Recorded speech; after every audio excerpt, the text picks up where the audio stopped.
নমস্কার বন্ধুরা, তোমাদের সাথে শেয়ার করছি হচ্ছে নিরামিষ লাবড়া তরকারির রেসিপি। তো প্রথমে তোমাদের কাছে যা যা সবজি আছে সেগুলোকে কেটে ধুয়ে নিতে হবে। তারপরে কড়াইতে তেল গরম করে কয়েকটা বড়ি ভেজে নিতে হবে এবং সেই তেলের মধ্যেই বেগুনটাকে ভেজে নিতে হবে। তারপর সেই কড়াইয়ের মধ্যেই আবারও 5 ফোড়ন, তেজপাতা, শুকনো লঙ্কা ফোড়ন দিয়ে তার মধ্যে আলু আর পটলটা দিয়ে একটু ভেজে নিতে হবে। আলু আর পটলটা একটু ভাজা ভাজা হয়ে আসলে বাকি যে সবজিগুলো এখানে রেখেছি সেই সবজিগুলো দিয়ে ভালো করে নেড়েচেড়ে নিতে হবে।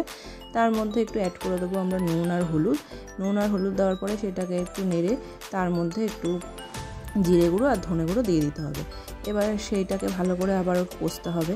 কষা হয়ে গেলে এবার টমেটো আর একটু চিনি অ্যাড করে দেবো।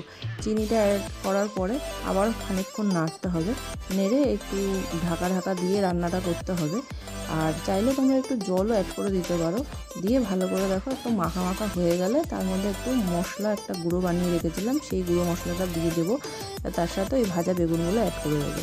আর ভাজা মশলার মধ্যে আমরা দিয়েছি এখানে জিরে, ধনে, শুকনো লঙ্কা, তেজপাতা আর মৌরি একটু শুকনো খোলায় ভেজে গুঁড়ো করে নিয়েছিলাম, সেই গুঁড়োটা এখানে ব্যবহার করেছি।